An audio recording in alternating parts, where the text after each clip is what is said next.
Welcome back to Lenz Comic Corner, Classic / Non-Classic. This is episode number 807, Doubleshot number 701. Like I said last episode, one Marvel trade, a Batman trade. The Marvel trade, which I do own, it is the Immortal Iron Fist, Volume 1, the last Iron Fist story. This collects the first 6 issues of the Immortal Iron Fist, along with a story from Civil War Choosing Sides. Number 1. Written by Edward Baker, Matt Fraction, artwork by David Aja. Yep. Now, in here, you get to learn about the other Iron Fist. Yeah. And also, we see the debut of Danny Rand's predecessor as the Iron Fist, Orson Randall. Yep. You can learn about his past, and you also get to find Hydra. And, of course, the ending of this sets up the events of the next trade involving Hydra. At the end of this thing, he kidnaps Jerry Hogarth. Yeah, I know the Iron Fist TV in the Marvel Netflix show is played by the actor just played Trinity from Matrix trilogy. Yep. I think it's Carrie-Anne Moss who plays her. Yep. And I think a lot of people were really hoping that the Iron Fist show take elements from this run put in the Netflix show. They kind of did for the first season. You can see some elements here and there, but they went with their own thing. I'm not sure how they did for season 2 because I haven't seen the trailers yet for it. I haven't even seen second season from those shows. This series is also noteworthy the return of the Steel Serpent. Yeah, he comes back after dying back in, I think it was like Marvel Team Up number 77 back in the 70s. Yeah, it's weird though that they actually retcon his death, despite the fact he died by basically disintegrating. As for how he came back, the book never explains it. That's the weird thing about this book. They never explain Steel Serpent's resurrection. It's not about the character back, but they are about to explain his resurrection. I even love the fact that we actually have an Iron Fist uses guns. Yeah, Orson Randall, who was Iron Fist back in 1915, and he disappeared back in 1933. So he was Iron Fist roughly, I think it was like 15 plus 3, roughly 18 years. He was Iron Fist for a long time. And Danny Rand, I think it's implied he's been Iron Fist for about 10 years, but who the heck knows. Great set of issues. Highly recommended people fans of Iron Fist. Give this book a 9.75 out of 10. It's really, really good. I don't want to spoil too much about this. The Choosing Side story, that takes place before the start of this series, where Iron Fist is posing as Daredevil while Matt Murdock is in prison because of stuff involving Daredevil. Daredevil surprisingly does not get involved with Civil War. Yeah, his involvement is very minor. As a matter of fact, his book doesn't even tie into it at all, which is weird. Of course, the book came. I should write about sheer coincidence. At the same time Brubaker was doing this, he was doing Daredevil. Okay. Next up is Batman and the Signal. Yep. This collects the official miniseries, the 3-issue miniseries, along with the Cursed Wheels backup story from All-Star Batman number 1 through 4 and 6 through 9, and Roll Call from New Talent Showcase 2017. Yeah, there's another one coming out this year.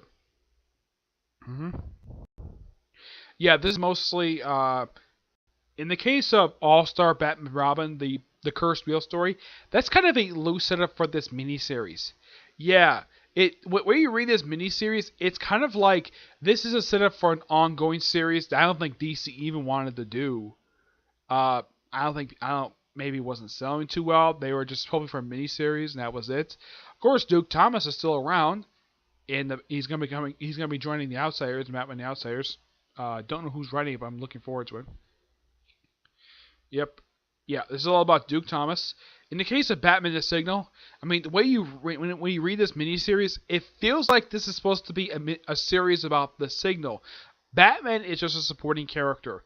The writing is done by one of his co-creators. The miniseries is done by one of the co-creators of the Signal, Scott Snyder. And, of course, Tony Patrick, with artwork by Cully Hammer.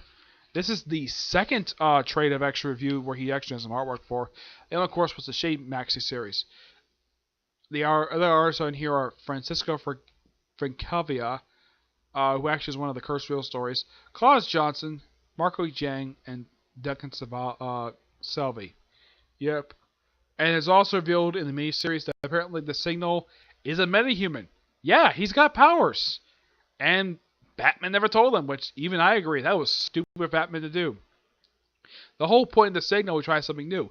And also in the miniseries, he gets a cape. Yeah, the Signal gets a cape, which is a little weird.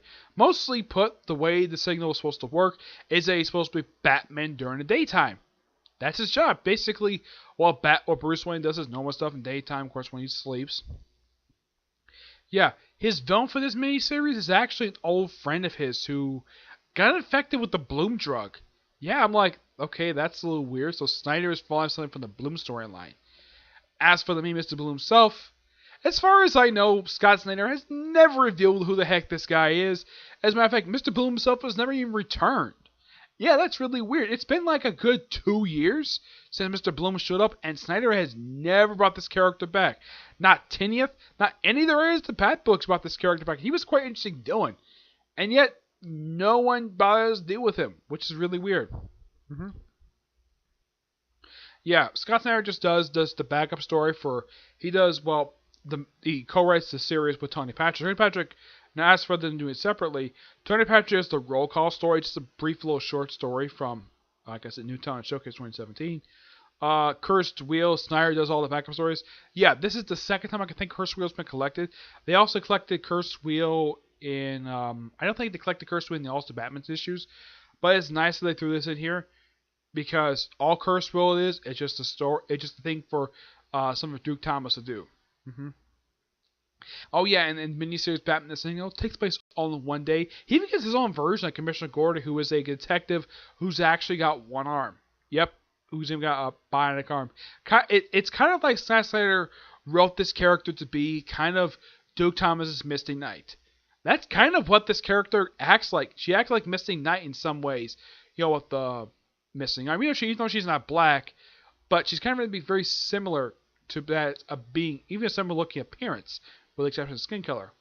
But in my honest opinion, the miniseries is fantastic. Cursed Wheel was great. I love the artwork for this thing, because half the storyline, the artwork is done by one of my favorite artists, Francesco Francavilla.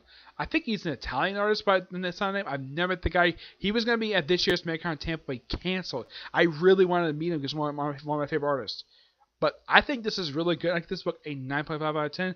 I don't know why people don't care for Duke Thomas. People love Harper Row, but people don't give a damn about Duke Thomas. Apparently, the only people who care about him is Scott Snyder. I think Tinief cares about him too. But yeah, I'm glad he's getting a little more push than he should have been. But I have no problem with Duke Thomas. I don't know if people have a problem with him. There's nothing wrong with Duke Thomas. He's just an interesting character. Of course, they bring up how when he was first introduced back in Zero Year, which is nice. Good callback to that. I don't have a problem with Zero Year. I don't know if people have a problem with Zero Year. It's not a terrible storyline. Yep. Alright, so that's it for this particular review. Stay tuned for episode number 808 and Doubleshot number 702, where I'm going to cover a Marvel trade and DC trade. Kind of the same thing this one. But in the case next episode, both trades are from the library, okay? But I'll see you next episode. Bye.